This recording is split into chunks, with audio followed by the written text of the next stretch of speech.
एक छोटे से शहर में रवि नाम का एक गरीब लड़का रहता था। रवि हर दिन बस स्टेशन के बाहर जूते पॉलिश करता था। सुबह से लेकर देर शाम तक वह यात्रियों के जूते चमकाता और बदले में कुछ रुपए कमाता। लेकिन जितना भी कमाता, घर चलाने के लिए हमेशा कम पड़ जाता। रोज की तरह एक दिन वह स्टेशन के बाहर बैठा था। तभी एक बुजुर्ग साफ सुथरे कपड़े पहने तेज चाल से चलते हुए उसके पास आए। उन्होंने जूते साफ कराने के लिए अपना पैर आगे किया। रवि ने पूरे ध्यान से दिल लगाकर उनके जूते चमकाए। जूते इतने चमकदार हो गए कि कुछ लोग देखते रह गए। बुजुर्ग मुस्कुराए और बोले, काम अच्छा करते हो, पर कमाई उतनी नहीं दिखती। क्यों? रवि ने दुखी आवाज में कहा। साहब, किस्मत साथ नहीं देती। मेहनत करता हूं पर पैसे ही नहीं बचते। बुजुर्ग की आंखों में एक चमक आई। उन्होंने कहा, किस्मत खराब नहीं होती बेटा, सोच खराब होती है। तुम सिर्फ दूसरों के जूते चमकाते हो, पर एक दिन जब तुम अपनी सोच चमकाना शुरू करोगे, दुनिया तुम्हारे जूते साफ करेगी। वह पैसे देकर आगे बढ़ गए। लेकिन यह एक वाक्य रवि के दिल में तीर की तरह उतर गया। पूरी रात उसने सोचा, क्या सच में मेरी सोच ही मुझे रोक रही है? क्या मैं सिर्फ जूते पॉलिश करने के लिए पैदा हुआ हूं? अगले दिन जब वह स्टेशन पहुंचा, तो उसकी नजर सामने पड़े पुराने टूटे फूटे सीढ़ियों के ढेर पर पड़ी। स्टेशन पर कई दुकान वाले रोज इन्हें खरीदते थे, लेकिन महंगे मिलने के कारण परेशान रहते थे। रवि के दिमाग में एक चिंगारी सी जगी, क्यों न मैं सीढ़ियां ठीक करूं और बेचूं। पर तुरंत ही दूसरी आवाज आई, तू गरीब है, तू क्या व्यापार करेगा? तू तो बस जूते पॉलिश करने के लायक है। लेकिन तभी उसे बुजुर्ग का वह वाक्य याद आया, अपनी सोच चमकाओ।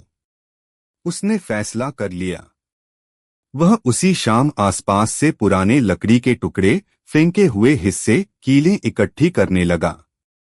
रात भर मेहनत कर उसने 2 मजबूत सीढ़ियां तैयार कीं। अगली सुबह स्टेशन गया। एक दुकानदार ने सीढ़ी उठाकर देखा और पूछा, कितने की है?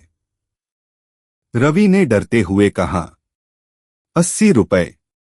दुकानदार बोला, सिर्फ 80? इतनी मजबूत है, 150 की बेचो तो भी बिक जाएगी। रवि दंग रह गया। पहले ही दिन दोनों सीढ़ियां बिक गईं। उस दिन वह घर लौटा तो पहली बार उसके चेहरे पर मेहनत से जीती गई मुस्कान थी। अब वह रोज सीढ़ियां बनाता, स्टेशन पर बेचता और दुकानदारों से ऑर्डर भी लेने लगा। लोग उसे सीढ़ियों वाला लड़का कहने लगे। लेकिन इसी बीच एक दिन वही बुजुर्ग स्टेशन पर दिखे।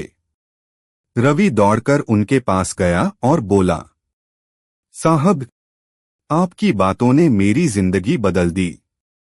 अब मैं जूते नहीं चमकाता, सीढ़ियां बनाता हूं और बेचता हूं। बुजुर्ग गौर से उसकी सीढ़ियां देखने लगे और बोले, बहुत बढ़िया, लेकिन यह तो बस शुरुआत है। अब तुम सीढ़ियां बना रहे हो, कल तुम सीढ़ियां बेचने वालों को सीढ़ियां बेचोगे। और एक दिन तुम खुद उन सीढ़ियों पर खड़े होकर दुनिया को दिखाओगे कि सोच बदलो तो जिंदगी बदलती है। इन शब्दों ने रवि के अंदर एक नया तूफान भर दिया। उसने बड़े सपने देखना शुरू कर दिया। उसने एक छोटा सा टिन शेड किराए पर लिया। 2 महीने में 20 सीढ़ियां रोज बनाने लगा। 6 महीने में उसने 4 लड़के काम पर रख लिए। 1 साल बाद रवि स्टेप इंडस्ट्रीज के नाम से उसकी एक छोटी फैक्ट्री खुल गई। वह अब सिर्फ सीढ़ियां नहीं बनाता था, बल्कि बड़े बड़े स्टोर्स को सप्लाई करता था। एक दिन शहर के बड़े बिजनेस सेमिनार में वही बुजुर्ग मुख्य अतिथि थे। पूरी ऑडियंस के सामने रवि को मंच पर बुलाया गया। वह साफ सुथरे कपड़े पहने, आत्मविश्वास से भरा, भीड़ के सामने खड़ा था। बुजुर्ग ने माइक पर कहा, इस लड़के ने अपनी जिंदगी इसलिए बदली क्योंकि इसने अपनी सोच बदली। इसने सीढ़ियां नहीं बेची, इसने उम्मीद बेची, भरोसा बेचा, मेहनत बेची। इसलिए आज यह वहां खड़ा है जहां कभी होना चाहता था। हॉल तालियों से गूंज उठा। रवि ने माइक उठाया और कहा, दोस्तों, मैं आपको बस एक बात बताना चाहता हूं। किस्मत और गरीबी दोनों आपकी जेब में नहीं, आपकी सोच में रहती हैं। जैसे ही आप अपनी सोच बदलते हैं, एक नई जिंदगी की सीढ़ियां बनना शुरू हो जाती हैं।